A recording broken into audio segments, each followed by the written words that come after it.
Team India allrounder Telugu తేజం నితీష్ కుమార్ రెడ్డి చరిత్ర సృష్టించాడు. 93 ఏళ్ల భారత క్రికెట్ చరిత్రలో పెర్త్ వేదికగా టెస్ట్ వన్డే క్రికెట్లోకి అరంగేట్రం చేసిన ఏకైక ఆటగాడిగా నిలిచాడు. ఆస్ట్రేలియాతో 3 వన్డేల సిరీస్లో భాగంగా పెర్త్ వేదికగా జరుగుతున్న తొలి మ్యాచ్తో నితీష్ కుమార్ రెడ్డి అంతర్జాతీయ వన్డేల్లోకి అరంగేట్రం చేశాడు. టీమిండియా మాజీ కెప్టెన్ రోహిత్ శర్మ చేతుల మీదుగా అరంగేట్ర క్యాప్ అందుకున్నాడు. దాంతో నితీష్ 3 ఫార్మాట్ల ఆటగాడిగా నిలిచాడు. ఇప్పటికే నితీష్ భారత్ తరపున 9 టెస్టులు, 4 టీ20లు ఆడాడు. గతేడాది బోర్డర్ గవాస్కర్ ట్రోఫీ 2024-25లో భాగంగా పెర్త్ వేదికగా జరిగిన టెస్ట్తో నితీష్ సుదీర్ఘ ఫార్మాట్లోకి అరంగేట్రం చేశాడు. ఆ సిరీస్లో భారత్ గెలిచిన ఏకైక మ్యాచ్ కూడా ఇదే.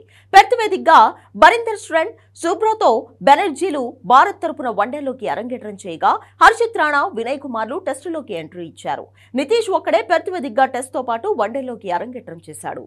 నితీష్ కుమార్ రెడ్డి ఐపీఎల్ ద్వారా వెలుగులోకి వచ్చాడు. సన్ రైజర్స్ హైదరాబాద్ తరపున ఆడిన ఈ తెలుగు కుర్రాడు ఒకే ఒక్క సుడిగాలి ఇన్నింగ్స్ తో తన కెరియర్ నే మార్చుకున్నాడు. ఇలా ఐపీఎల్లో అదరగొట్టి టీమిండియాలో చోటు దక్కించుకున్నాడు. టీ20లోకి వచ్చిన కొద్ది రోజులకే ప్రతిష్టాత్మక బోర్డర్ గవాస్కర్ ట్రోఫీలో ఆడే అవకాశం రావడంతో దాన్ని సద్వినియోగం చేసుకున్నాడు. 3 మ్యాచ్ల్లో అద్భుతంగా ఆడినా ప్రతిసారి హాఫ్ సెంచరీకి చేరువలో అవుట్ అయ్యాడు. చివరికి మెల్బోర్న్ వేదికగా బాక్సింగ్ డే టెస్ట్ లో అద్భుతంగా ఆడి సెంచరీ బాదాడు. ఇలా విదేశీ గడ్డపై సత్తా చాటి తన కెరియర్ లో తొలి సెంచరీ సాధించాడు. ఇప్పుడు హార్దిక్ పాండ్యా గాయంతో దూరం అవడంతో సెలెక్టర్లు నితీష్ ను ఎంపిక చేశారు.